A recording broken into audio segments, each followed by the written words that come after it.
అపొస్తలుల కార్యములు 20వ అధ్యాయము 28వ వచనం.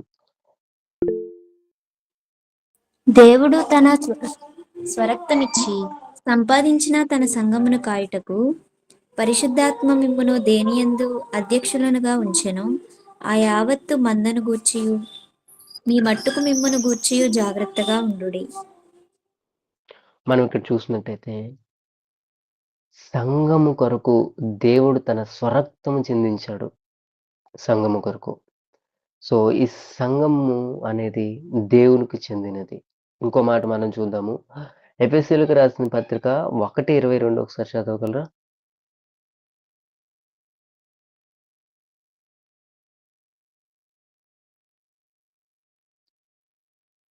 మరియు సమస్తమును ఆయన పాదముల క్రింద ఉంచి సమస్తము పైని ఆయనను సంఘమునకు శిరస్సుగా నియమించెను. ఇక్కడ మనం చూస్తే సంఘానికి శిరస్సు ఎవరు అంటే యేసుక్రీస్తే. ఎందుకు అంటే మనందరం కూడా ఆయన శరీరంలో అవయములుగా ఉన్నాము. సో మనందరికి శిరస్సు ఎవరు అంటే యేసుక్రీస్తే, సంఘ ప్రారంభకుడు ఆయన మాత్రమే. లేదా మనం చదివినట్టు 1 కొరింథీయులకు రాసిన పత్రిక 12:28 ఒకసారి చదువుదాము.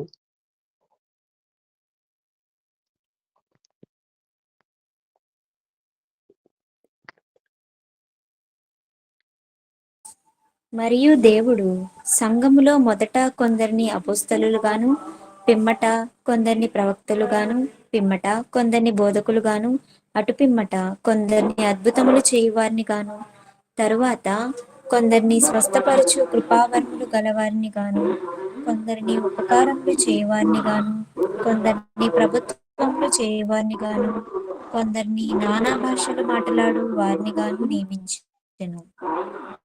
ఓకే. Thank you sister. ఒక మాట అండి.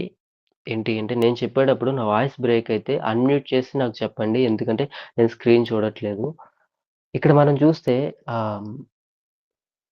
12:28లో ఏంటి అంటే దేవుడు అందరికీ ఒకే పని ఇవ్వలేదు. ఒకే వ్యక్తులుగా ఉంచలేదు. అర్థమవుతుందా? దేవుడు వివిధ రకాల మనుషులను సంఘం కొరకు ఏర్పరచుకున్నాడు. నేను ఈ బైబిల్ వర్షన్‌లోనే వేరొక వర్షన్ చదువుతున్నాను. ఒకసారి వినండి.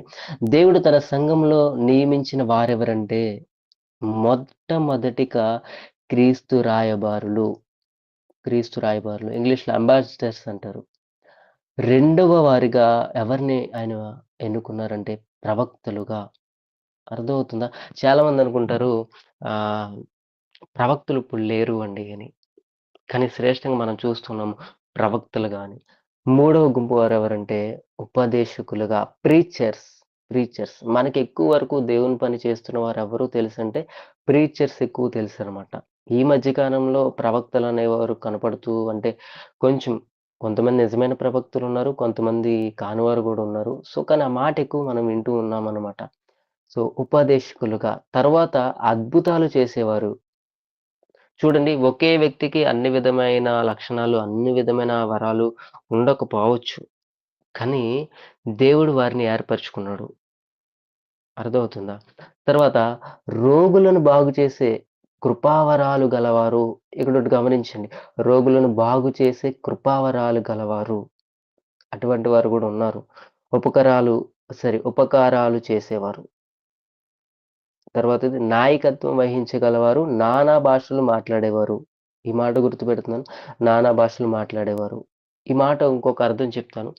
ఆహ్, కొంతమందనుకుంటారు కేవలం భాషలు మాట్లాడే వారికి మాత్రమే దేవుని ఆత్మ కలిగున్నారు అని. అది పొరపాటు. భాషలు మాట్లాడేవారు ఉన్నారు. లేరనట్లేదు. కానీ అందరూ మాట్లాడాలి అన్నది లేదు. అది మర్చిపోవద్దు. ఇంక్లూడింగ్ ఒక ఎగ్జాంపుల్ చెప్తాను. ఈ వయంలో కూడా భాషలు మాట్లాడేవాళ్ళు చాలామందున్నారు. కానీ వాళ్ళు సమయము, సందర్భాన్ని బట్టి వాళ్ళ వ్యక్తిగత జీవితంలో వాళ్ళు భాషలు మాట్లాడతారు. ఎట్టి పరిస్థితుల్లో ఈ మీటింగ్‌లో కానీ, ఈ యొక్క ప్రేయర్స్‌లో కానీ వెంటనే ముందుకు రారు. ఎందుకంటే ఎవరిని కలవరపరచకూడదని. దానికొక నిర్దిష్టమైన అర్థం ఉంటుంది. దానికి ఒక ఉపయోగకరమైన సన్నివేశం ఉంటుంది ఖచ్చితంగా. సో, అది మనం గమనించాలనమాట. సో, క్రీస్తు ప్రభువు సారీ ప్రభువు సంఘానికి వ్యక్తులను వరంగా ఇచ్చాడు. మరియు ఆత్మవరాలను కూడా ఇచ్చాడు. ఆత్మవరాలు ఖచ్చితంగా ఉన్నవి. ఇక్కడ ఒక మాట మీకు గుర్తు చేస్తాను. అది ఏంటంటే, మన జీవితంలో మనం ఎక్కువగా కొంతమంది ప్రయాసపడేది ఏంటంటే, ఆత్మవరాలు పొందుకోవాలని. తప్పేం కాదు. ఖచ్చితంగా ఆత్మవరాల కొరకు ప్రార్థన చేయండి. కాకపోతే ఒక మాట ఏంటంటే, నువ్వు ఆత్మవరాలు పొందుకొని దేవునికి ఇష్టంగా జీవించిన వాడివైతే ఓకే. కానీ అలా లేకుంటే దానివల్ల నీకు ఉపయోగం లేదు. నువ్వు ఆత్మవరాలు పొందుకోవడం కంటే కూడా ఆత్మ ఫలాలు ముఖ్యం. ఆత్మ వరాలు లేకపోయినా నువ్వు పరలోకం వెళ్తావు కానీ, ఆత్మ ఫలము లేకుండా ఎట్టి పరిస్థితుల్లో పరలోకం వెళ్ళడానికి అవ్వదు. It not impossible. అర్థమవుతుందా? ఇంకొక విషయాన్ని మనం చూద్దాము. ఎఫెసీయులకు రాసిన పత్రిక 5వ అధ్యాయము 26, 27 ఒకసారి చదువుదాము. Ephesians chapter 5, 26, 27. పురుషులారా, మీరును మీ భార్యలను ప్రేమించుడి. అటువలే క్రీస్తు కూడా సంఘమును ప్రేమించి, అది కళంకమైనను ముడతైనను అటుది మరి ఏదైనను లేక పరిశుద్ధమైనది గాను నిర్దోషమైనది గాను మహిమ గల సంఘముగాను ఆయన తన ఎదుట దాన్ని నిలవబెట్టుకొనవలెనని వాక్యముతో ఉదక స్నానము చేత దాన్ని పవిత్రపరచి పరిశుద్ధపరచుటకై దాని కొరకు తన్ను తాను అప్పగించుకొనెను. మనం ఇక్కడ చూస్తే మనందరం పాపులము. కానీ దేవుడు తన సంఘాన్ని పరిశుద్ధపరుస్తాడు. పరిశుద్ధపరచి దేవుని యొక్క చిత్తము ప్రాముఖ్యమైనది ఏముంది అంటే, తన స్వరూపంలోకి మనల్ని మార్చుకోవడం. సంఘముగా దేవుడు నిన్నెందుకు ఎన్నుకున్నాడో తెలుసా? నువ్వేదో ఆరాధిస్తావో, నీ ఆరాధన పొందుకుందామని కాదు. నువ్వు వాక్యం చెప్తే అనేక మంది దేవుని వైపు తిరుగుతారు. ఇది మాత్రమే కాదు. అర్థమవుతుందా? లేదా మన టాలెంట్స్, స్కిల్స్ మాత్రమే చూపెట్టడానికి కాదు. దేవుడు సంఘముగా మనల్ని ఏర్పరచుకున్నది దేనికోసమంటే, తన స్వరూపములోకి మనల్ని మార్చుకోవడానికి. అర్థమవుతుందా? ప్రకటన గ్రంథము 3వ అధ్యాయము 10వ వచనం ఒకసారి మనం చదువుదాము. Revelation chapter 3:10. నీవు నా ఓర్పు విషయమైన వాక్యమును గైకొంటివి గనుక భూనివాసులను శోధించుటకు లోకమంతటి మీదకి రాబోవు శోధన కాలములో నేను నిన్ను కాపాడెదను. మనం ఇక్కడ చూస్తే ఈ లోకమంతటికి ఉగ్రత అనేది వస్తుంది. అది మనకు తెలుసు. అది దేవుని ఉగ్రత. అయితే దేవుడు ఈ సంఘానికి ఇచ్చిన గొప్ప ఉద్దేశం అంటే, ఈ సంఘానికి ఇచ్చిన గొప్ప ప్రాముఖ్యతల ఏంటి అంటే, సంఘాన్ని దేవుడు ఆ ఉగ్రత నుంచి కాపాడతాడు. ఈరోజు మరలా క్వెషన్ ఒకటి రిపీట్ చేస్తున్నాను. అయితే మనం ఈరోజు సంఘమై ఉన్నామా? సంఘములో మనం ఉన్నామా? ఎందుకంటే సంఘంలో ఉంటేనే మనం ఆ ఉగ్రత నుంచి తప్పించుకుంటాం. చాలా మందికుండే ఆలోచన ఏంటి అంటే, రెండవ రాకడ గురించి ఆలోచిస్తారు ఎక్కువగా. కాకపోతే ఒకటి గమనించండి. రెండో రాకడ అనేది మనం రమ్మన్నంత మాత్రాన త్వరగా రావడం, వద్దన్నంత మాత్రాన ఆలస్యం అవ్వడం జరగదు కదా! అదెవరికీ తెలీదు. కానీ ఒకటి గుర్తుంచుకోండి. ప్రతి మనిషికి ఒక ఎండ్ అనేది ఉంది. అది ఈ రోజే జరగొచ్చేమో తెలీదు. అయితే మనము దేవుని కొరకు సంఘములో ఉన్నామా? సంఘమై ఉన్నామా? పరిశుద్ధపరచబడి ఉన్నామా? అన్నది ముఖ్యమనమాట. ఇంకొక మాట మనం చూద్దాము. ఈ సంఘం అనేది దేవుడు ఏర్పరచుకున్నది. తన స్వరక్తమిచ్చి దానిని కొన్నాడు. ఎఫెసీయులకు రాసిన పత్రిక 5:25 ఒకసారి నేను చదివేస్తాను. దాంట్లో ఉన్న అర్థము. క్రీస్తు సంఘాన్ని ప్రేమించి దాని కొరకు తన్ను తాను అప్పగించుకొనెను. అప్పగించుకొనెను. అపోస్తుల కార్యములు 20:28లో కూడా ఇందాక మనం చూసాము. దేవుడు తన స్వరక్తమిచ్చి సంపాదించిన సంఘము. మనం ఎవరు అంటే, దేవుడు తన స్వరక్తమిచ్చి సంపాదించుకున్న సంఘము. ఇది ఎప్పుడు నిర్ణయించబడింది అంటే, జగత్పునాది వెయ్యబడక మునుపే సంఘము దేవుని ప్రణాళికలో ఉంది. అప్పటికప్పుడు వచ్చిన నిర్ణయం కాదు. అప్పటికప్పుడు ఏదో సమస్యొచ్చి దేవుడు ఏర్పరచుకున్నది కాదు.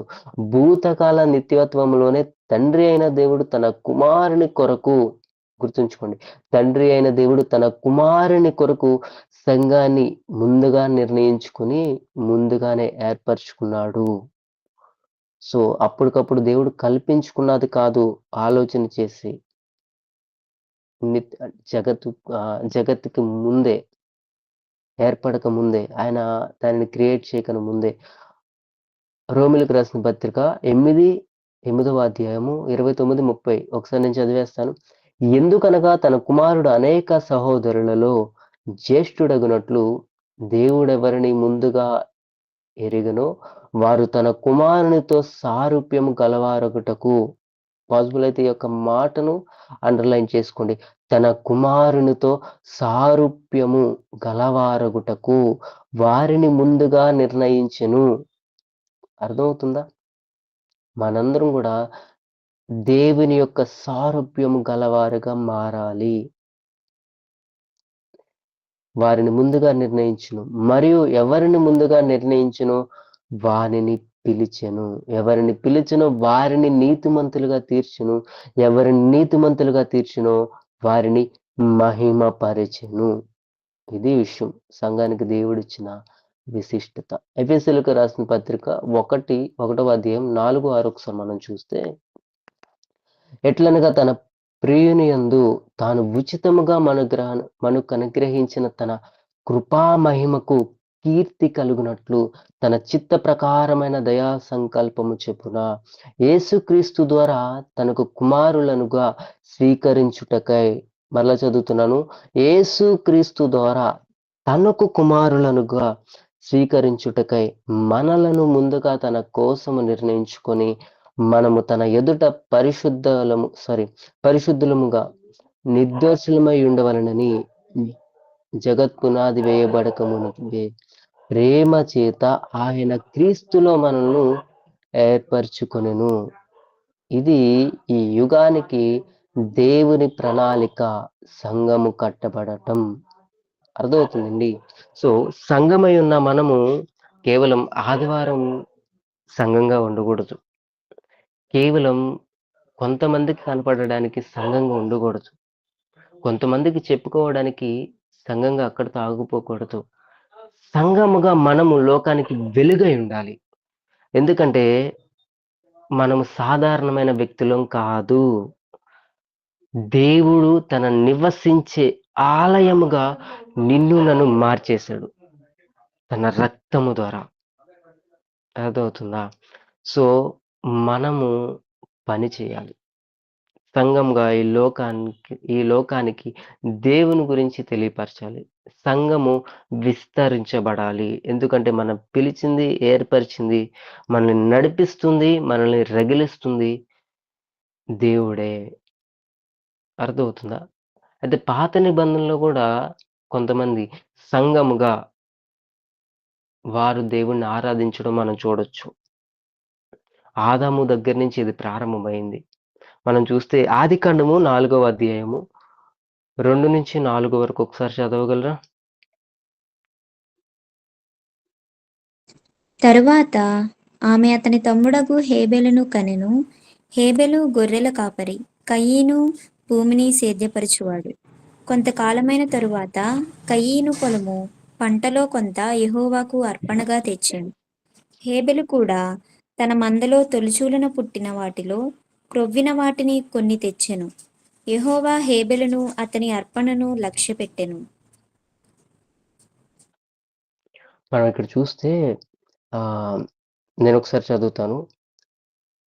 తరువాత ఆమె అతని తమ్ముడగు హేబెలును కనెను.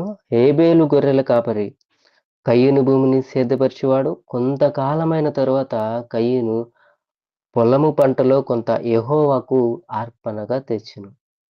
హేబెలు కూడా తన మందలో తొలిచూలున పుట్టిన వాటిలో క్రొవ్విన వాటిని కొని తెచ్చెను. యెహోవా హేబెలును అతని అర్పణను లక్ష్యపెట్టెను. ఇక్కడ ఎవరి అర్పణ దేవుడు లక్ష్య పెట్టారనేది ఒకసారి పక్కన పెడదాము.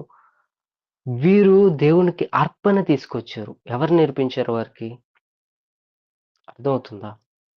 ఖచ్చితంగా వారి తల్లిదండ్రులు ఆదాము, హవ్వ ఎవరైతే ఉన్నారో వారు దేవుడు చేసిన, మనం బైబిల్ గ్రంథంలో మనం చూస్తే మొట్టమొదటి బలి అనేది దేవుడే అర్పించడం మనం చూస్తాము.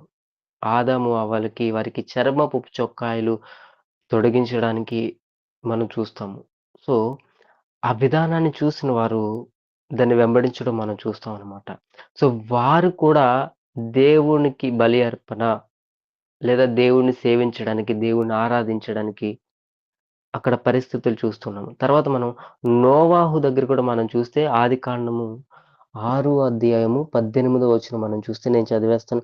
అయితే నీవు నాతో నిబంధన స్థిరపరచుదును. మళ్ళా చదువుతున్నాను. అయితే నీతో నా నిబంధన స్థిరపరచుదును. నీవును నీతో కూడా నీ కుమారులను, నీ భార్యయు, నీ కోడండును ఆ ఓడలో ప్రవేశింపవలెను. దేవుడు నిబంధన చేస్తున్నాడు. నిబంధన చేయడానికి గల కారణం ఏంటి అంటే, వారు దేవుణ్ణి ఆరాధించేవారుగా ఉన్నారు సంఘముగా. వారి పట్ల దేవుడు ఆ నిబంధన చేస్తూ ఉన్నారనమాట. నోవాహు దినంలో. ఇంకొక వ్యక్తి జీవితం మనకి చాలా పరిచయమైన వ్యక్తి యోబు గారు. యోబు గ్రంథము 1వ అధ్యాయము 5వ వచనం మనం చూస్తే, వారి వారి విందు దినములు పూర్తి కాగా యోబు తన కుమారుల పాపము చేసి తన హృదయములలో దేవుని దూషించిరేమో అని వారిని పిలువనంపించి వారిని పవిత్రపరచి, ఈ మాట అండర్‌లైన్ చేసుకోండి. పవిత్రపరచి అరుణోదయమున లేచి వారిలో ఒక్కొక్కని నిమిత్తమే దహన బలి నర్పించుచు వచ్చెను. యోబు నిత్యము అలాగ చేయుచుండెను. యోబుకి ఎవరు నేర్పించారు విషయాలన్నవి? ఖచ్చితంగా దేవుని నుంచి వారు నేర్చుకుంటూ ఉన్నారు పాత నిబంధనలో. తర్వాత మరి ఇంకొక విషయం మనం చూస్తే ఎవరు ఏ విధంగా దేవుణ్ణి ఆరాధించారు, దేవునికి లోబడి ఉన్నారు, బలులు అర్పించారు మనం చూస్తే అబ్రహాం జీవితంలో మనం చూస్తే ఆదికాండము 12వ అధ్యాయము 1వ వచనం నుండి 7 వరకు మనం చూస్తే అక్కడొచ్చే అర్థం నేను చెప్తున్నాను. యెహోవా అబ్రహాముకు ప్రత్యక్షమయ్యి నీ సంతానమునకు ఈ దేశం ఇచ్చేదనని చెప్పగా అతడు తనకు ప్రత్యక్షమైన యెహోవాకు ఒక బలిపీఠము కట్టెను. ఇది అబ్రహాం జీవితంలో జరిగిన విషయం. ఇస్సాకు జీవితంలో కూడా ఆదికాండము 26, 25 మనం చూస్తే అక్కడ అతడొక బలిపీఠము కట్టించి యెహోవా నామమున ప్రార్థన చేసి అక్కడ తన గుడారము వేసెను. అప్పుడు ఇస్సాకు దాసులు అక్కడ బావి త్రవ్విరి. ఈ సందర్భం మనకు తెలుసు. ఈ విషయాలని మనం గమనిస్తే వాళ్ళు దేవునికి లోబడ్డారు. పవిత్రత కోసం పరుగులు తీశారు. పవిత్రపరచబడ్డానికి వారు దేవుని దగ్గరికి చేరుతూ ఉన్నారు. ఆ పవిత్రత దేవుని ద్వారానే వీలవుతుందని వాళ్ళు తెలుసుకున్నారు. ఈరోజు సంఘమై ఉన్న మనము పవిత్రపరచబడ్డాం. కానీ పవిత్రత అనేది ఎప్పటికప్పుడు కొనసాగుతూ ఉండాలి. ఒకరోజు మనం పవిత్రపరచబడ్డాము అంటే అయిపోదు అక్కడితో. ఎప్పటికప్పుడు పరిశుద్ధపరచబడాలి, పవిత్రపరచబడాలి. అర్థమవుతుందా? యాకోబు జీవితంలో కూడా మనం చూస్తే ఆదికాండము 33, 20వ వచనంలో అక్కడ ఒక బలిపీఠము కట్టించి దానికి ఎల్ ఎలోహేయి ఇజ్రాయేలు అని పేరు పెట్టారు. ఇక్కడేం జరుగుతుందంటే వారు ఒకరి నుండి ఒకరు సంఘముగా దేవునిని ఆరాధించడం, దేవునికి లోబడడం, వారి జీవితాలను దేవుని విషయంలో జాగ్రత్త పరుచుకోవడం మనం చూస్తూ ఉన్నామంట. అయితే పాత నిబంధనలో సంఘం గురించి కొన్ని విషయాలు మనం చూద్దాము. పాత నిబంధనలో ఎక్లేషియా ఇన్ ది ఓల్డ్ టెస్టమెంట్‌లో మనం చూస్తే ఎక్లేషియా అనేది మనం మొదటి నుంచి చూస్తున్న పదం అనమాట. దీంట్లో ప్రాముఖ్యంగా అది సంఘమై ఉందని మనం చూస్తూ ఉన్నాము. ఇది ఎక్కువగా యూదులకు బాగా పరిచయమైన పదం. ఎందుకంటే ఎక్లేషియా అనేది మనకు తెలుసు సెప్టుజింట్ అంటే గ్రీకు ఆ భాషలో రాసినప్పుడు దాన్ని 70 మంది రాశారనమాట.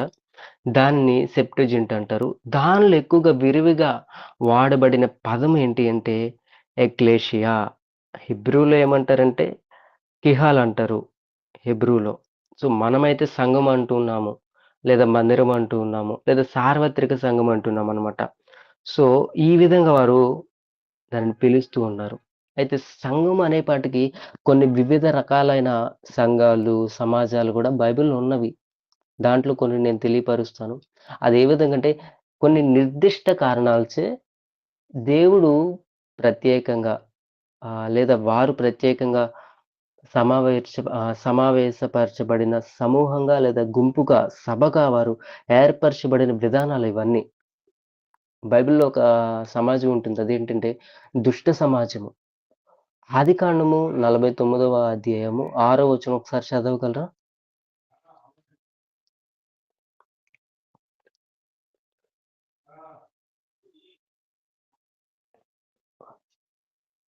ఆదికాండము 49వ అధ్యాయము 6వ వచనం. నా ప్రాణమా వారి ఆలోచనలో చేరవద్దు. నా ఘనమా వారి సంగముతో కలుసుకొనవద్దు. వారు కోపం వచ్చి మనుషులను చంపిరి. తమ స్వేచ్ఛ చేత ఎద్దుల గుదికాలు నరములను తెగగొట్టిరి. సో, మనం ఇక్కడ చూస్తే ఒక మాట మనకు కనపడుతుంది. అదేంటంటే, వారి సంఘముతో కలుసుకొనవద్దు. ఈ లోకంలో ఆహ్, దేవుని సంఘం ఉంది. దేవుని సంఘం కానివి కూడా ఉన్నవి. అవి చాలా జాగ్రత్తగా మనం కనిపెట్టాలి. అర్థమవుతుందా? ఇంకొక సమాజం గూడా ఉంటుంది. అదేంటంటే, యుద్ధానికి సిద్ధం చేయబడిన సంఘం. అంటే యుద్ధానికి సిద్ధమవుతున్నవారు. యుద్ధానికి కూడుకుంటున్నవారు. ఇవన్నీ మన పాత నిబంధనలో చూస్తాం. న్యాయాధిపతుల గ్రంథము 20వ అధ్యాయము 2వ వచనం. నేను చదివేస్తాను. దేవుని జన సమూహమునకు చేరిన వారు ఇశ్రాయేలుల గోత్రములన్నిటికీ పెద్దలుగానున్నవారే కత్తెదయు 4,00,000 కాల్బలము కూడుకొనిరి. ఇదొక సమాజము. ఇంకొక సమాజము చెర నుండి వచ్చిన ఇశ్రాయేలీయులు ఐగుప్తు నుండి. ఇర్మియా 31:8 ఈ విధంగా ఉంటది. మహాసంఘమై వారిక్కడికి తిరిగి వచ్చెదరు. అర్థమవుతుందా? సో, ఈ విధంగానే మహాసంఘమై మనందరం గూడా దేవుని సంఘమై ఉంటే, మనందరం గూడా దేవుని సంఘంలో ఏర్పరచబడి, ఆయన కొరకు సిద్ధపరచబడతాము. ఎజ్రా మనం చూస్తే 2:64లో సమాజం యొక్క లెక్క మొత్తము 42,360 మంది అయ్యెను. ఈ విషయాలు ఎందుకు చెప్తున్నానంటే, పాత నిబంధనలో గూడా వివిధ రకాల సమాజాలు, గుంపులు, సంఘాలు ఏర్పరచబడడం మనం చూస్తాము. అయితే ఈరోజు మనం ఏ విధమైన సంఘమై ఉన్నామంటే, దేవుని కొరకు ఏర్పరచబడిన సార్వత్రిక సంఘం అన్నమాట మనం. ఇంకొక గుంపు కూడా ఉంటుంది. అది ఎవరంటే, మత కార్యాల కొరకు వాక్యము వినడానికి కూడుకున్నవారు. వాక్యం వినడానికి కూడుకున్నవారు. ద్వితీయోపదేశ కాండము 9వ అధ్యాయము 10వ వచనం ఒకసారి చదువుదామా?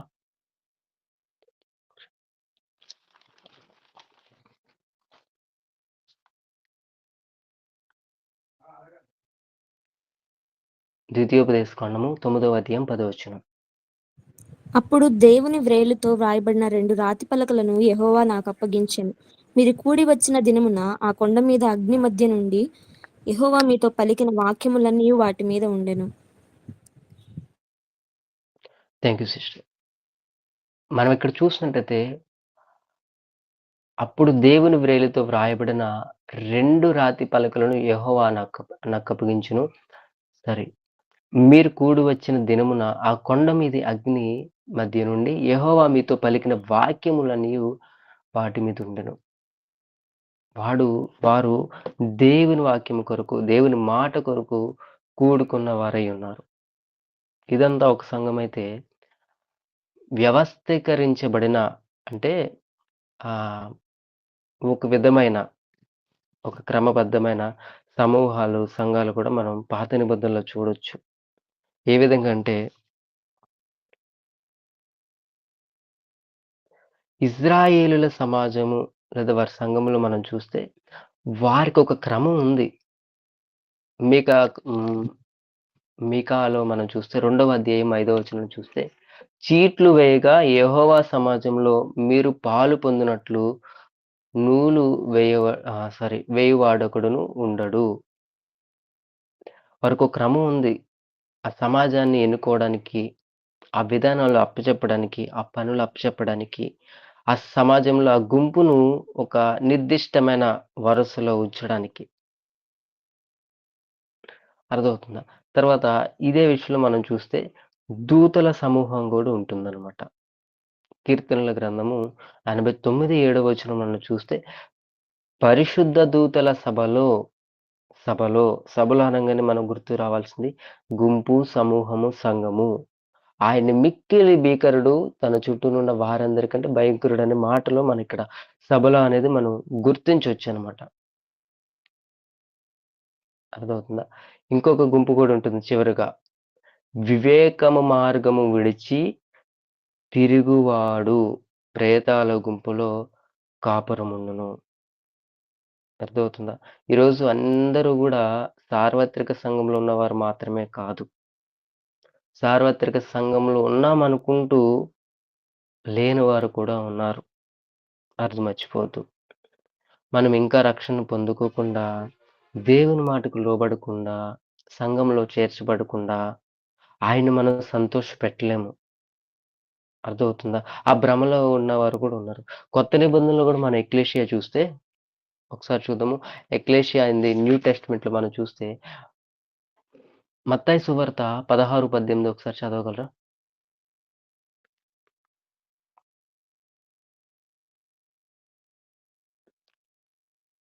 మత్తయి సువార్త 16, 18 మరియు నీవు మరియు పేతురవు, ఈ బండ మీద నా సంఘమును కట్టుదును, పాతాళలోక ద్వారములు దాని ఎదుట నిలువనేరవని నేను నీతో చెప్పుచున్నాను. ఇక్కడ ఇంకొకటి చెప్తాను. నీవు పేతురవు, ఈ బండ మీద నా సంఘాన్ని నిర్మించుకుంటాను. మనం మాట్లాడుకున్నాం. పేతురు మీద నిర్మించడం కాదు అని. అర్థమవుతుందా? మనం ఇక్కడ చూస్తే ఆహ్, ఈ యొక్క సంఘాన్ని ఏమంటారంటే టిండేల్ బైబిల్‌లో మనం చూస్తే సంఘానికి మరొక నేమ్ ఏంటంటే అసెంబ్లీ. అది కాస్త ఏమైందంటే చర్చ్‌గా మారింది. అర్థమవుతుందా? చర్చ్‌గా మారింది. మనం మొదట్లో ధ్యానించినట్టుగా సంఘం అనేది బయటకు పిలువబడిన వారి యొక్క సమాజము. బయటకు పిలువబడిన యొక్క వెయిట్ ఒకసారి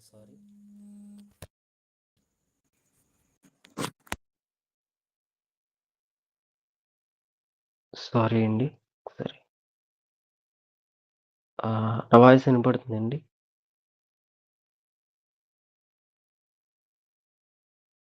ఓకే. Thank you. వినిపిస్తున్నాము. Thank you sister. బయటకు పిలువబడిన వారి యొక్క సమాజం. అంటే ప్రత్యేకపరచబడిన వారి యొక్క గుంపు. ఈ సమాజం అనేది. ఈ యొక్క సంఘంలో 2 విధానాలున్నాయి. ఒకటేంటంటే స్థానిక సంఘము, రెండోది సార్వత్రిక సంఘము. ఇప్పటి వరకు మనం సార్వత్రిక సంఘం గురించి ధ్యానిస్తున్నాము. ఈరోజు కూడా దాదాపు దాన్నే మనం క్లియర్ చేద్దాము. తర్వాత స్థానిక సంఘము, చర్చ్ హిస్టరీ అనేది నెక్స్ట్ క్లాస్‌లో మనం చూస్తామనమాట.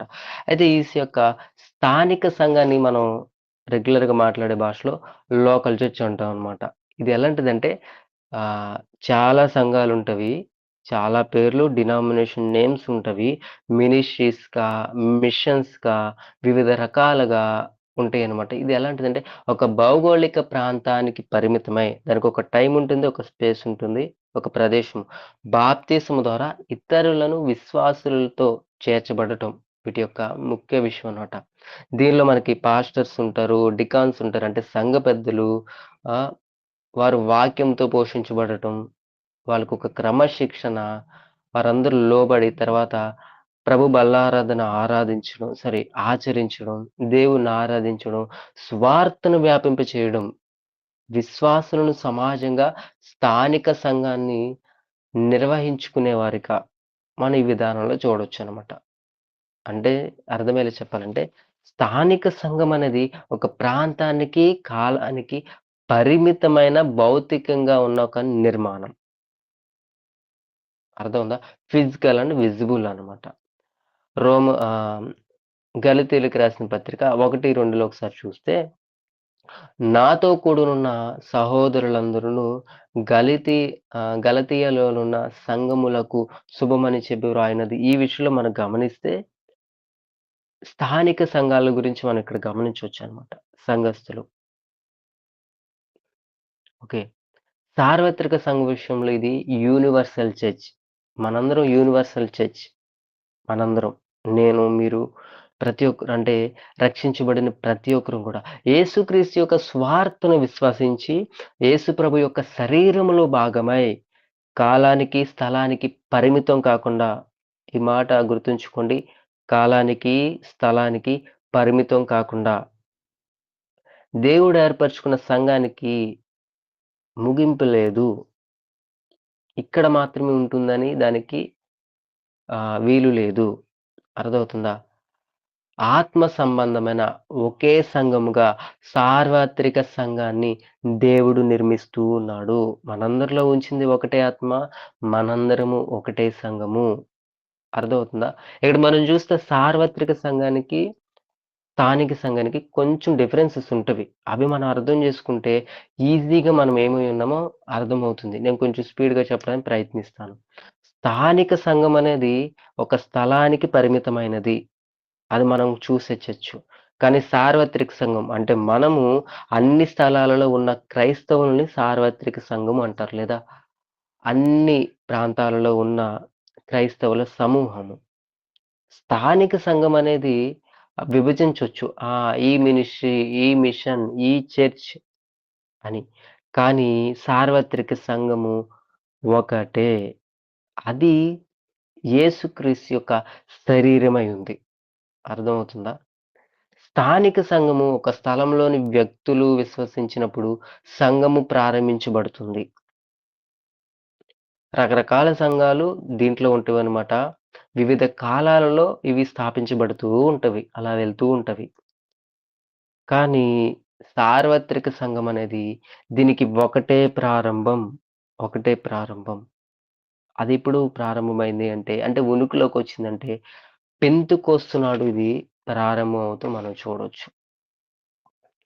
స్థానిక సంఘంలో ఒక వ్యక్తి సంఘంలో చేరి మెంబర్‌షిప్ తీసుకోవాల్సి ఉంటుంది. తెలుసు కదా! ఇతను మా చర్చ్ మెంబర్ అండి అని చెప్తూ ఉంటారు. లేదంటే కొంతమంది మా చర్చ్‌లో జాయిన్ అవుతే తప్పుగా అనుకోవద్దు.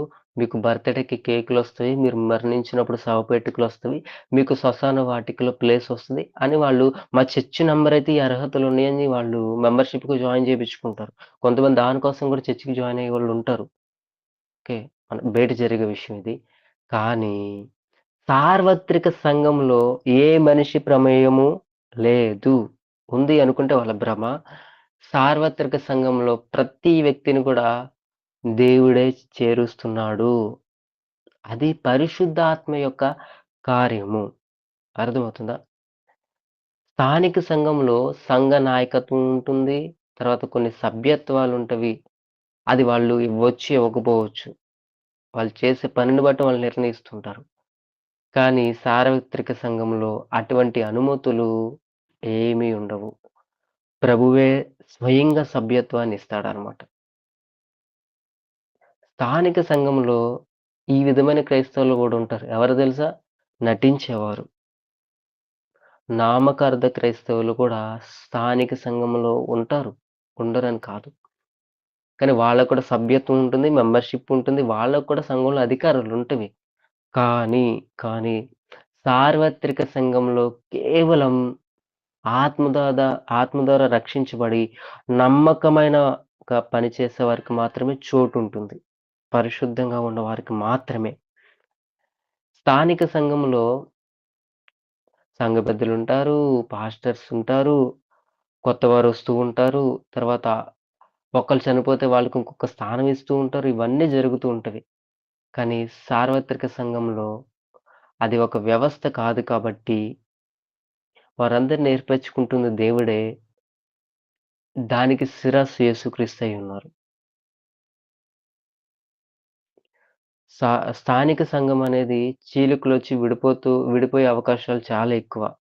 చాలా ఎక్కువ. ఈ రోజుల్లో ఎక్కడ చూసినా కానీ ఒకటే సంఘం విడిపోతూ ఉంది. కొన్ని విభేదాలొచ్చి. కానీ సార్వత్రిక సంఘంలో అటువంటి విభేదాలుండవు. ఎల్లప్పుడూ ఐక్యంగా ఉంటుంది. ఎల్లప్పుడూ. విభజనకు ఆస్కారమే లేదు.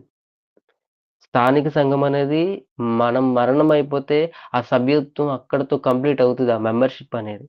కానీ సార్వత్రిక సంఘంలో వారికి మరణము ఉండదు. నిత్యము వారు నిలుస్తారు గాబట్టి క్రీస్తుతో వాళ్ళు బ్రతికి ఉంటారు. అంటే వారు క్రీస్తులో ఆల్రెడీ చనిపోయి క్రీస్తు వలె జీవిస్తున్నారు కాబట్టి అంటే క్రీస్తుకు ప్రతిబింబాలుగా, క్రీస్తుని ప్రకటించేవారుగా, క్రీస్తే వారి జీవితంలో జీవిస్తున్నారు కాబట్టి వారు నిత్యత్వం వరకు కొనసాగించబడతారు. ఈ స్థానిక సంఘంలో కొన్ని విషయాలను బట్టి కొంతమందిని తొలగిస్తూ ఉంటారు, దూరపరుస్తూ ఉంటారు. అలాంటివి జరుగుతవి. కానీ సార్వత్రిక సంఘంలో దేవుడు పరిశుద్ధపరుస్తూ ఉంటాడు. నమ్మకమైన వారిని, పరిశుద్ధంగా ఉన్న వారిని, దేవునికి లోబడే వారిని ఆయన నిలిచి ఉండేలా చేస్తారనమాట. అర్థమవుతుందా? సో, ఒక సార్వత్రిక సంఘం అనేది ఎవరు అంటే మనమే. మనమే. సార్వత్రిక సంఘంలో దేవుడు మనందరిని గొప్పవారిగా ఉంచారు. మనందరిని ఆయన నడిపిస్తూ ఉన్నారనమాట. ఇంకా కొన్ని విషయాలు మనం చూద్దాము. సమయం చాలా తక్కువుంది. ఈ యొక్క సార్వత్రిక సంఘం అనేది దేవుని యొక్క శరీరము. దేవుని యొక్క శరీరం. The body of Christ.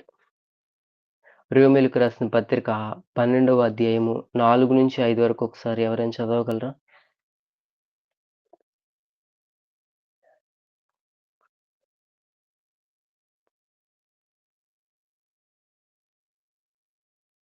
రోమా 12, 4-5 వరకు.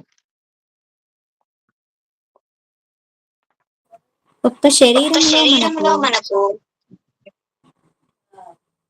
అనేక అవయములుండినను ఈ అవయములన్నిటికిని ఒక్కటే పని ఎలాగూ ఉండదు. అలాగే అనేకులమైన మనము క్రీస్తులో ఒక్క శరీరముగా ఉండి ఒకరినొకరము ప్రత్యేకముగా అవయములమై ఉన్నాము.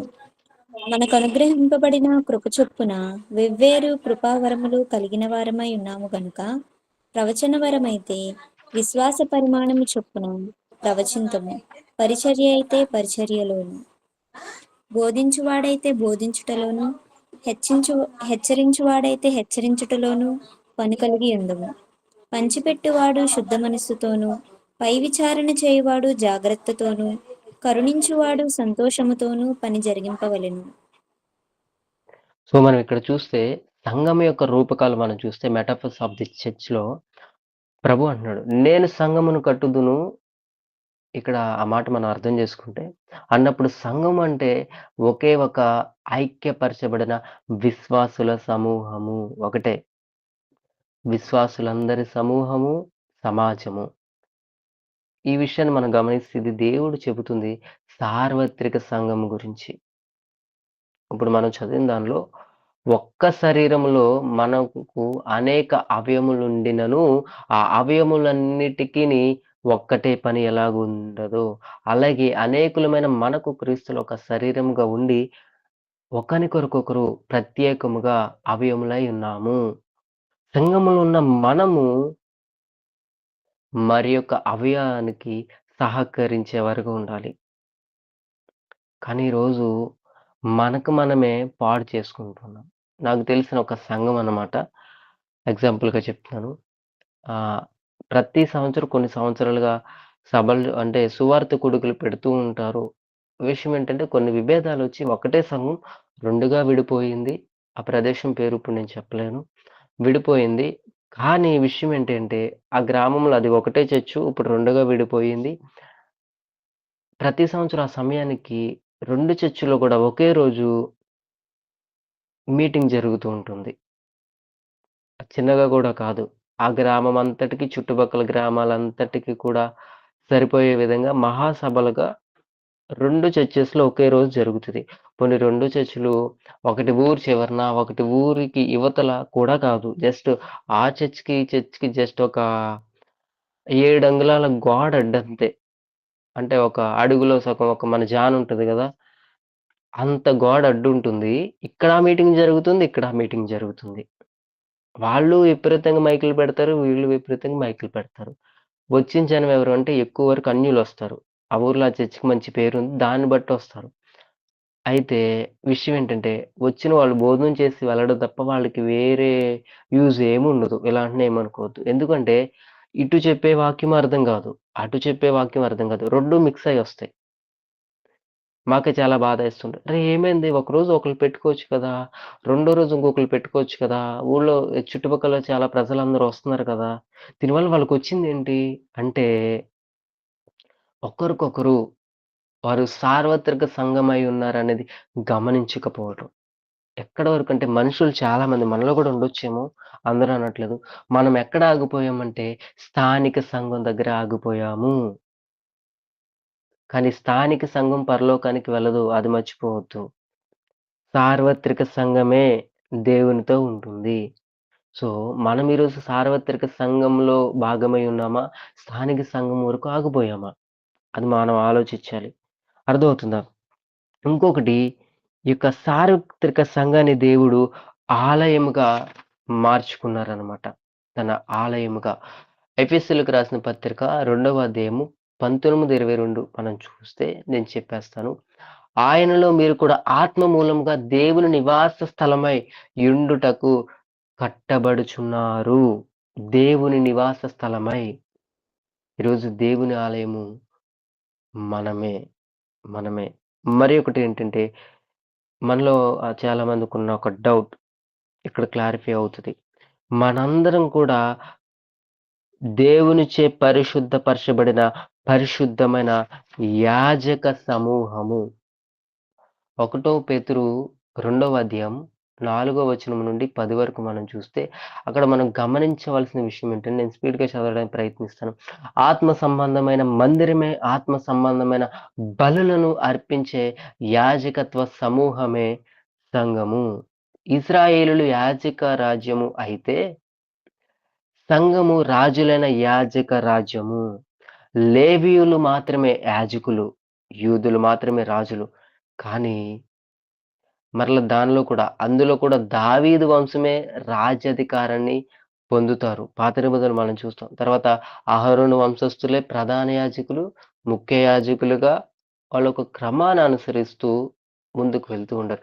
కానీ ఈరోజు క్రీస్తులో తిరిగి జన్మించబడిన మనందరం కూడా ప్రతి విశ్వాసి కూడా యాజకుడే. దీన్ని మన లాంగ్వేజ్‌లో మాట్లాడితే పాస్టర్, ప్రీచర్, టీచర్ అర్థమవుతుందా? ఇందాక మనం కొంతమంది వ్యక్తులను చూసాం గదా! దానిలో మనమే ఉన్నాము. అర్థమవుతుందా? మనందరం కూడా యాజకులమే. క్రీస్తు ప్రధాన యాజకుడు మనకి. ఇలా అంటున్నాను ఏమనుకోద్దు చాలామంది ఆహ్, సంఘం విషయంలో ఈయన ఆత్మీయ తండ్రండి, ఈవిడ ఆత్మీయ తల్లండి. వీరు అంటే ముందుటి వారండి ఇలా చెబుతూ ఉంటారు. కానీ యాక్చువల్లీ వాళ్ళెవ్వరు కూడా లేరు. మనందరికి ఒకే ఒక యాజకుడు, ఆత్మీయ తండ్రి ఒకే ఒక ఆయన యేసుక్రీస్తు. ఆయనే ప్రధాన యాజకుడు. అర్థమవుతుందా? ఇది ఏ విధంగా జరిగిందంటే మెల్కీసెదెకు క్రమంలో మనం చూస్తే ఆ క్రమాన్ని అనుసరించి యేసుక్రీస్తు రాజు మరియు ప్రధాన యాజకుడు. అంటే క్రీస్తులో ఉన్న వారందరూ రాజులు మరియు యాజకులు. దానర్థం ప్రతి విశ్వాసి కూడా సంఘ నాయకుడు. అంటే ఇప్పుడు మీరెళ్లి చర్చిని నేను నడిపిస్తాను, నేను వాక్యం చెప్తా అని కాదు అక్కడ. మనందరం కూడా నాయకులు అవ్వచ్చు అని దానర్థం. అర్థమవుతుందా? ఇంకా కొన్ని విషయాలు మనం చూస్తే చివరగా మనందరం గూడా దేవుడు ఏర్పరచుకున్న వారము. దేవుడికి మనందరం ఏమై ఉన్నామంటే ఆయన మంద. ఫ్లాక్ ఆఫ్ గాడ్ అన్నమాట. ఎలా అంటే యేసు ప్రభువు తను గొర్రెల యొక్క మంచి కాపరిగా చెప్పుకొనున్నప్పుడు, యేసు ప్రభువుకు సంఘానికి గల సంబంధము మనం ఇక్కడ చూడొచ్చనమాట. యోహాను సువార్త 10వ అధ్యాయం 1-18 వరకు మనం గమనిస్తే, ఆ విషయాలు మనకు అర్థమవుతాయి. ఇశ్రాయేలీయులు కూడా దేవుని మందగా పిలువబడ్డారు. అర్థమవుతుందా? అయితే ఈ పోలికగా 12 గోత్రాలకి అది పరిమితమయింది. కానీ సంఘములో యూదులని లేదు, అన్యులని లేదు.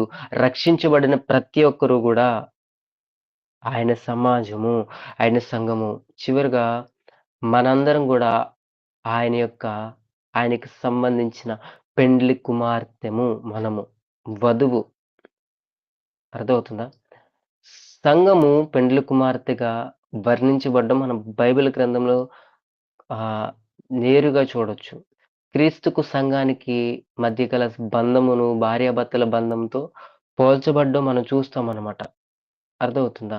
ఈ విషయాలు మనం చూస్తే యూదుల వివాహ పద్ధతి మనం చూస్తే మనకి దేవునికున్న పెండ్లి కుమారునికి, పెండ్లి కుమార్తెకి ఉన్న సంబంధం అనేది చాలా ఈజీగా అర్థమవుతుంది. స్పీడ్‌గా చెప్పడం ప్రయత్నిస్తా. మొదటి యూదుల వివాహ పద్ధతిలో ఏర్పాటుంటుంది. అదే విధంగా అంటే ఎవరైతే పెళ్లి కుమారుడు, వరుని తండ్రి వధువు తండ్రికి వెల చెల్లించి తన కుమారునికి భార్యను ఏర్పరుస్తారు. ఎవరంటే వరుడు తండ్రి వధువు తండ్రికి వధువు గురించి. మనకిక్కడ రివర్స్ కదా! మనకేంటంటే ఇక్కడ ఆహ్, పెండ్లి కుమారుడికి ఇవ్వడం జరుగుతది. కానీ అక్కడ వారు పెండ్లి కుమార్తెకు వెల చెల్లించి ఇవ్వడం జరుగుతది. తర్వాతది ఇది మొదటిది ఏర్పాటైతే రెండవది సిద్ధపడుట. సిద్ధపడుట. ఇది ఏ విధంగా ఉంటదంటే ప్రదానము చేయబడిన తర్వాత వధువు తాను పవిత్రమైన కన్యకగా తాను సిద్ధపరుచుకోవాలి. సిద్ధపరుచుకోవాలి. చిన్న పిల్లలుగా ఉన్నప్పుడు ప్రదానం జరిగితే గనక కొన్ని సంవత్సరాల వ్యవధి వరకు వారు ఆగాల్సి ఉంటుంది. లేదా యవ్వనము పొందిన తర్వాత వారు ప్రదానం చేయబడితే ఒక 9 మంత్స్ వరకు వారు టైమ్ లిమిట్ అనేది మెయింటైన్ చేయడం జరుగుతది. ఆ తర్వాత ఏమవుతదంటే వరుడు ఎవరైతే పెండ్లి కుమారుడు ఉన్నాడో అతను తన భార్య కొరకు ఒక వసతిని తనకు తానుగా సిద్ధపరుచుకోవాలి. లేదా సిద్ధపరచాలి. ఆ తర్వాత పెండ్లి వధువు పెండ్లి వధువుని అతను తీసుకురావాలనమాట. ఇది రెండోది సిద్ధపరచడం. మూడోది వధువును వివాహము కొరకు అతను తెచ్చుకోవాలనమాట. వధువు పూర్తిగా సిద్ధపడిన తర్వాత వరుడు ఆర్భాటముతో బూరలు ఊదుచూ వచ్చి వివాహమాడుటకు వధువును తన ఇంటికి తీసుకురావాలనమాట. ఇది మూడవది. నాలుగోది వివాహ వేడుక. సారీ.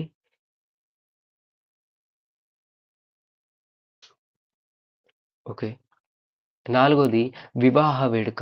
వరుని యొక్క తండ్రి ఇంటిలో వివాహము జరుగుతుంది. పెండ్లి కుమారుడి యొక్క ఇంట్లో అన్నమాట. వధువు పూర్తిగా అలంకరించబడి తరువాత వివాహం జరుగుతుంది. దాదాపు 7 రోజులు. మనకి ఈరోజు ఒకరోజు చేయడానికి నానా తంటాలు పడుతున్నారు. కానీ 7 రోజులు వివాహ వేడుక జరుగుతూ ఉంటుంది. తర్వాత మనకు తెలుసు వివాహ విందుంటుంది. ఆ వివాహ విందులో వివాహం అయిన తర్వాత వరుడు తన భార్యను వెంటబెట్టుకొని భార్య ఇంటికి వస్తాడు. ఊరేగింపుతో వస్తాడనమాట. పెండ్లి విందుకు పిలువబడిన స్నేహితులు వీరిని ఎదుర్కొని వివాహ విందులో ప్రవేశిస్తారు వారందరూ కూడా. పాల్గొంటారు. చివరిది ఆరవది భార్య యొక్క గృహము. ఏర్పరిచాడు కదా! సో, ఆ గృహానికి పెండ్లి కుమారుడు తన సిద్ధపరిచిన గృహంలో తన భార్యతో నివసిస్తాడు. మొదటిది ఏర్పాటు, రెండవది సిద్ధపడుట, మూడోది వధువును వివాహము కొరకు తెచ్చుకొనుట, నాలుగవది వివాహ వేడుక, ఐదవది వివాహ విందు, చివరిది భార్య యొక్క గృహము. ఇదే పోలికతో మనం చూస్తే యేసుక్రీస్తు వధువై ఉన్న మనల్ని ఏ విధంగా ఆయన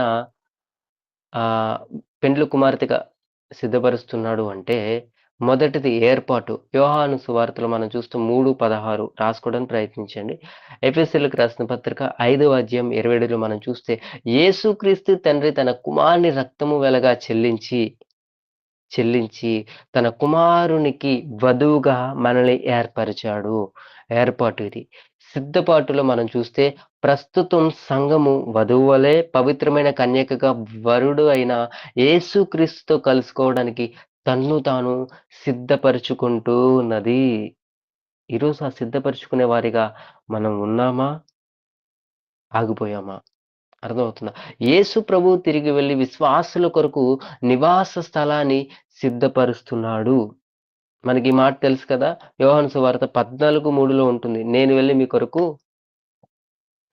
తర్వాతది సిద్ధపరిచిన తర్వాత సంఘము కొరకు దేవుడు రాబోతున్నాడు, వస్తాడు. ఇది రెండవది. మూడవది వధువును వివాహము కొరకు తెచ్చుకొనుట. యేసు ప్రభు ఆర్భాటముతో ప్రధాన దూత శబ్దముతో బూర ఊదుచుండగా వచ్చి తన సంఘాన్ని తండ్రి ఇంటికి తీసుకెళ్తాడు. సంఘం ఎత్తబడటం. దీనిని సంఘం యొక్క ఉద్దానము, ర్యాప్చర్ ఎక్కువ వింటాం కదా! సో, సంఘం ఎత్తబడుట అంటాము. ఇది తెస్సలోనికీయులకు రాసిన మొదటి పత్రిక 4:13-18 వరకు చదివితే మనకు కనపడుతది. మిగిలిన 3 విషయాలు వివాహ వేడుక. సారీ 9 అయిపోయింది. ఇంకో కొన్ని నిమిషాలండి ముగిస్తాను. సంఘము ఎత్తబడి మధ్యాకాశానికి కొనిపోబడిన తరువాత ఆమెకు అలంకార సామాగ్రి ఇవ్వబడుతుంది. అర్థమవుతుందా? వివాహ విందు విషయంలో మనం చూస్తే 7 సంవత్సరాల తర్వాత యేసు ప్రభు సంఘాన్ని వెంటబెట్టుకుని భూమి మీదకి వస్తాడు. స్నేహితులనగా యూదులు వారిని ఎదుర్కొంటారు. యోహాను సువార్త 3వ అధ్యాయం 28, 29లో మనం చూడొచ్చు. భూమి మీద జరిగే వేయేండ్ల పరిపాలనే వివాహ విందు. చివరిగా నూతన యెరూషలేము అంటే భార్య యొక్క గృహము. వెయ్యేండ్ల పరిపాలన తరువాత నూతన యెరూషలేములో అందరూ నివసిస్తారు. ఇది ప్రకటన గ్రంథము 21:9-22 వరకు మనం చూడొచ్చనమాట. చక్కగా ఈ విషయాలని మనం సార్వత్రిక సంఘం గురించి ధ్యానిస్తూ వస్తున్నాము. దేవుడు ఎన్నో విషయాలు మనకి నేర్పిస్తున్నారు. చివరగా నేను తెలియపరిచేదేంటంటే, ఈరోజు మనము సంఘములో ఉన్నామా? ఉన్నామనంటే దానికి రుజువేంటి? అర్థమవుతుందా?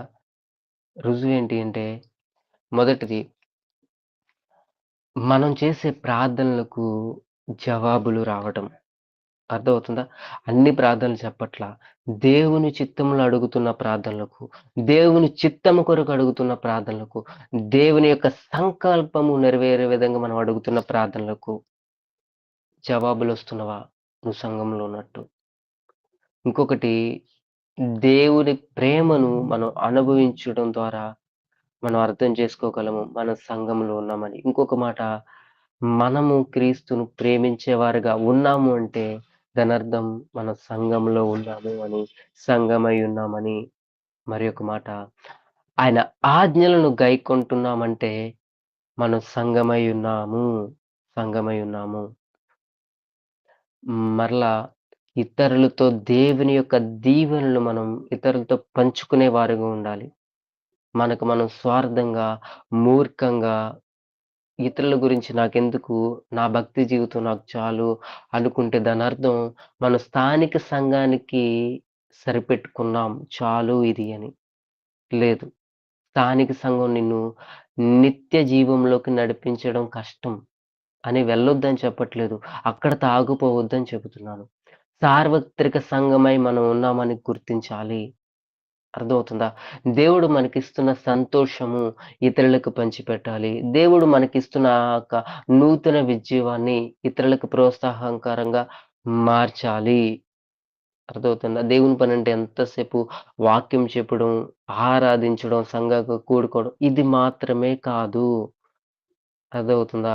ఇతరుల్ని ఎక్విప్ చేయాలి, బలపరచాలి, వారి యొక్క బంధకంలో నుంచి బయటికి తీసుకురావాలి, వారికి సత్య సువార్తను బోధించాలి, సర్వసత్యమందు నడిపించాలి, సత్యమందు ప్రతిష్ఠించాలి. మనలో ఉన్న దేవుడు వారిని ఆకర్షిస్తాడు వారిని. అర్థమవుతుందా? ఈ విధంగా చేస్తే మనలో ఉన్న యేసుక్రీస్తు ప్రభువు సంతోషిస్తారు. అర్థమవుతుందా? ఈ విధంగా చేస్తే మనలో ఫలములు కనపడతావి. మనం ఫలిస్తాము. బహుగా విస్తరిస్తాము. సంఘం అనేది దేవుని కొరకు ఏర్పరచబడుతూ ఉంటుంది. అర్థమవుతుందా? కానీ చివరికి ఒక మాట, ఇన్ని విషయాలు చేస్తున్న మనలను లోకం ఎట్టి పరిస్థితుల్లో 100కి 200% ద్వేషిస్తుంది. అర్థమవుతుందా? దేవుని పని చేస్తున్నప్పుడు మనలో చాలామంది అన్న ఎందుకు నా కుటుంబం నన్ను ద్వేషిస్తుంది? నా స్నేహితులు ఎందుకు ద్వేషిస్తున్నారు? లోకం ఎందుకు నన్ను ద్వేషిస్తుంది అంటే తెలుసు కదా! లోకంతో స్నేహం, దేవునితో వైరం. కానీ దేవున్ని మనం కలిగున్నాం కాబట్టి ఖచ్చితంగా లోకం మనల్ని ద్వేషిస్తుంది. అలా అని లోకాన్ని మనం ద్వేషించమని కాదు. చివరికి ఒక మాట చెప్పి నేను ముగిస్తాను. మనం ఎలా ఉన్నామంటే మనం గాదు, బయట కొంతమంది సంఘంలో ఉన్న వ్యక్తులకి ఎవరైతే సంఘంలో ఒక మంచి స్థాయిలో ఉన్నవారికి ఇచ్చే విలువ మన తోటి ప్రజలకు, మనకి సామాన్యంగా కనపడుతున్న వ్యక్తులకి ఇచ్చేవారిగా మనలో చాలామంది లేరు. ఎగ్జాంపుల్ ఏంటి అంటే, మన ఇంటికి అనుకోకుండా మన సేవకులే లేదా మన మందిరంలో పనిచేసే దైవ సేవకులు అనుకోకుండా ఒక కారేసుకొచ్చి మన ఇంటికొచ్చి అనుకోకుండా పలకరించడానికొచ్చి ప్రార్థన చేస్తూ వెళ్తారనుకుంటే అతనికెంతో మర్యాద చేస్తాం. అవసరమైతే ఏసీ రూమ్ ఉంటే ఏసీ రూమ్‌లో కూర్చోబెట్టి వారికి కావాల్సిన ఒక ఆహారాన్ని ప్రతిదాన్ని అప్పటికప్పుడే ప్రిపేర్ చేసి ముందు పెట్టేసి ఏదుంటే దాన్ని సర్దుబాటు చేసి ప్రార్థన చేపించుకుని అవసరమైతే మనకున్న దానిలో కొంత కానుకిచ్చి కూడా పంపిస్తామనమాట. ఇదే సందర్భాన్ని ఇంకోటి గమనిద్దాము. అనుకోకుండా మన ఇంటికి ఆకలితో ఒక వ్యక్తొచ్చాడు. తిరుగుతూ ఉన్నాడు. అందరింటికి కూడా మన ఇంటికి కూడా వచ్చాడు. మనం అతని పట్ల చూపెట్టే పద్ధతి ఏంటి? కనీసం 2 నిమిషాలు గూడా అతన్ని మంచినీళ్ళు తాగుతామని గూడా అడగమనమాట. కనీసం లెక్క చేయమసల. అతనికి అవసరమైతే కాళ్ళకు కూడా చెప్పులుండవు గదా! దాన్ని గూడా పట్టించుకోం. ఎందుకంటే దేవుడి దృష్టిలో ఎంతవరకు కూడా ఎవరున్నారంటే అంటే మనం అనుకుంటున్నాం ఎవరున్నారంటే చర్చిలో ఉన్నవారే, బయటున్నవారు దేవుని దృష్టిలో లేరు అని అనుకుంటున్నాం. పొరపాటు. అలా ఆలోచించొద్దెప్పుడు గూడా.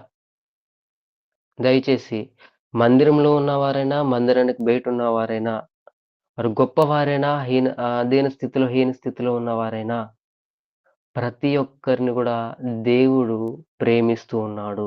ఆయన ప్రేమిస్తున్నాడు కాబట్టి, మనము ఎవరినైతే ఇలా చెబుతున్నాను, మన యొక్క దైవ సేవకుల్ని ఎలా అయితే ప్రేమిస్తున్నామో, ఆ వ్యక్తిని గూడా అలాగే ప్రేమించాలి. అలానే ప్రేమించాలి. అర్థమవుతుందా? అలా ప్రేమిస్తేనే క్రీస్తు ప్రేమను మనం లోకానికి వ్యక్తపరచగలము. దయచేసి అర్థమవుతుంది. ఎంతవరకు మతానికి లోబడి ఉండొద్దు. మతము నిన్నేం జేస్తుందంటే, 4 గోడల స్థానిక సంఘంలో ఆపేస్తుంది. మతాన్ని ప్రేమించొద్దు.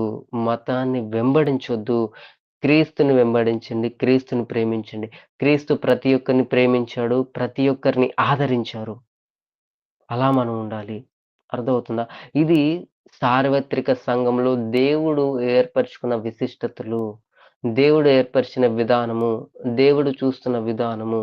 ఈ తర్వాత క్లాస్‌లో మనము స్థానిక సంఘం అంటే చర్చ్ హిస్టరీ మనం చూడబోతాము. సంఘం ఎక్కడ ప్రారంభమైంది? తర్వాత సంఘం ఎదుర్కొన్న సమస్యలేంటి? సంఘం ఏ విధంగా విస్తరిస్తూ వచ్చింది? సంఘాన్ని ఏ విధంగా దేవుడు నడిపిస్తూ వచ్చారు? సంఘము కొరకు ఎవరు ఏ విధంగా నిలబడుతూ వారి యొక్క జీవితాల్ని త్యాగం చేశారో, ఈ విషయాలనేవి మనం నెక్స్ట్ క్లాస్‌లో చూడబోతాం అనమాట. అప్పటి వరకు ఈ యొక్క క్లాసెస్ గురించి ప్రతి ఒక్కరు ప్రార్థిస్తుండి చివరి ప్రార్థన చేసుకుందాము. మా దేవా నీకు స్తోత్రములు. తండ్రి నీ కృప ద్వారా మీరు ఏర్పరచుకున్న మేము సంఘమై ఉన్నామని మాకు తెలియచేస్తూ వచ్చారు. దేవా మాలో మీరు నివసిస్తూ ఉన్నారు. పరిశుద్ధ ఆలయంలో మేము అడుగుపెట్టడానికి కూడా అర్హులము కాని మమ్మలను మీ యొక్క వెలకట్టలేని విలువైన నీ స్వరక్తముతో మా అందరిని కొనుక్కొని ఏర్పరిచి మమ్మల్ని మీ దేవాలయాలుగా మార్చేశారు. కృతజ్ఞతలు తండ్రి. మాలో మీరు నివసిస్తున్నందుకు కృతజ్ఞతలు. మీరు మాలో ఉన్నారు కాబట్టి, ఈ లోకంలో ఉన్న వారికి మిమ్మల్ని మేము తెలియపరచాలి. మాలో మీరున్నారు కాబట్టి, వారిని మీరు ఖచ్చితంగా ఆకర్షిస్తారు కాబట్టి, నీ గుణగణ లక్షణాలను మేము ప్రకటిస్తూ అనేక మందిని నీ వైపు తిప్పులాగున ప్రేమించేవారిగా మీరే విధంగా అయితే మా అందరిని చూస్తున్నారో, అదే హృదయంతో మేము వారిని గూడా చూసే హృదయాన్ని మాకు దయచేయండి. సంఘముగా మేమందరం గూడా ఏర్పరచబడి, మేమందరం కూడా నీ ఏర్పాటులో ఉండే విధంగా ఇంకను మమ్మల్ని పరిశుద్ధపరిచి, సరిచేసి నడిపించమని, మా ఆలోచనలు ఈ లోకంతోనే ఆగిపోకుండా, స్థానిక సంఘం వరకే మేము ఆగిపోకుండా, సార్వత్రిక సంఘ నిర్మాణంలో మేమందరం అభిషేకించబడిన బలమైన పాత్రలుగా వాడబడే విధంగా దేవా నీ కొరకు పనికొచ్చే పాత్రలుగా మేమందరం ఉండులాగున కృప చూపించి నడిపించమని, వధువుగా మేమందరం కూడా దేవా మిమ్మల్ని ఎదుర్కోవడానికి మమ్మల్ని అందరినీ సన్నిద్ధం చేయమని, దేవా మా అందరినీ నడిపించమని, మీ సహాయమును దయచేయమని, మీ ఏర్పాట్లు మమ్మల్ని ఉంచినందుకు కృతజ్ఞతలు చెల్లిస్తూ, దేవ యొక్క జరిగిన మీటింగ్‌ని బట్టి, నడిపించిన విధానాన్ని బట్టి, తెలియచేసిన వాక్యమును బట్టి మీరు మాత్రమే సమస్త మహిమ ప్రభావం పొందుకుంటారని ఆశిస్తూ, నజరేయుడగు యేసయ్య నామములో ప్రార్థిస్తున్నాం తండ్రి. ఆమేన్. ఆమేన్. థ్యాంక్ యూ అండి మీ అందరికి కూడా. ఎంతో చక్కగా ఈ యొక్క వాక్యాన్ని వింటూ వచ్చారు. ప్రార్థన చేయండి. తర్వాత క్లాస్‌లో మనము స్థానిక సంఘము చర్చ్ హిస్టరీ గురించి నేర్చుకోవడానికి ప్రయత్నిద్దాం. దయతో క్షమించండి. నేను పీపీటీస్ చేయడానికి నాకు వీలు కాలేదు. వీలైనంత వరకు నెక్స్ట్ క్లాస్‌లో నేను వాటిని ప్రెజెంట్ చేయడానికి ప్రయత్నిస్తాను. ఇప్పటివరకైతే ఏ క్లాసెస్‌కైతే నేను చేయడానికి వీలు కాలేదో, ఈ మెటీరియల్స్ అన్నీ కూడా మీకు మనకు జరగబోయే ఆఫ్‌లైన్ సెమినార్‌లో ఇవ్వడం జరుగుతుంది. మీకు ముందు నేను తెలియచేస్తూ వచ్చాము. చివరగా 2 విషయాలు ఏంటంటే, మనకి Sunday school teachers training online programme అనేది మనం కండక్ట్ చేస్తూ ఉన్నాము. అది జస్ట్ ఒక కొన్ని క్లాసెస్ వరకే నిర్వహించడం జరుగుతుంది. ఇంకెవరైతే సండే స్కూల్ విషయంలో, పిల్లల విషయంలో ఆసక్తి కలిగి ఉన్నారో, మీరు కూడా రిజిస్ట్రేషన్ చేసుకోవడానికి ప్రయత్నించండి. ఉచితంగానే మనం ప్రతిదీ నేర్పిస్తున్నాము. ఇబ్బంది ఏం లేదు. అనుభవజ్ఞులైన బ్రదర్స్ మన మధ్యలోకి వచ్చి వారి ఎక్స్‌పీరియన్స్‌తో వాటిని మనకు నేర్పిస్తున్నారు. చాలా ఉపయోగకరంగా ఉందని చాలామంది చెబుతూ ఉన్నారు. మీరు కూడా నేరుగా దాన్ని ఫేస్ చేయగలరు. ప్రతి శనివారం ఏదైతే ఈ గురువారం, సోమవారం మనకి క్లాసెస్ టైమింగ్స్ ఉన్నావో, అదే టైమింగ్స్‌లో ప్రతి శనివారం కూడా జరుగుతూ ఉంది. ఈ యొక్క మిషన్ నిసి అనే programme, Sunday school teachers training programme. అవకాశం ఉన్న ప్రతి ఒక్కరు కూడా జాయిన్ అవ్వడానికి ప్రయత్నించండి. ఇదే లింక్‌తో ఆ మీటింగ్ కూడా మనకి కంటిన్యూస్ అవుతుంది. మరి ఒక విషయం, మనకి ప్రతి సోమవారం బైబిల్ స్టడీ జరుగుతుంది. అవకాశం ఉన్నంత వరకు జాయిన్ అవ్వడానికి ప్రయత్నించండి. చివరగా ఈ సంవత్సరం ఆగస్టులో మనకి ఆఫ్‌లైన్ మీటింగ్ అనేది ఉంటుంది 2 డేస్. దాని కొరకు మీ అందరి ప్రార్థన సహకారం కావాలి. దేవుడు తన నామ మహిమార్థమే అది జరిగించాలని, ఎట్టి పరిస్థితుల్లో మనలో ఎవరు కూడా దేవునికి అవమానకరంగా మనం ఉండకూడదు. ఎప్పటికప్పుడు మనము దేవుని యొక్క మాట వింటూ ముందుకు వెళ్దాము. దేవుని కొరకు బలమైన పాత్రలుగా మనందరం వాడబడదుము గాక. ఆమేన్. అందరికి వందనాలండి. Praise lord.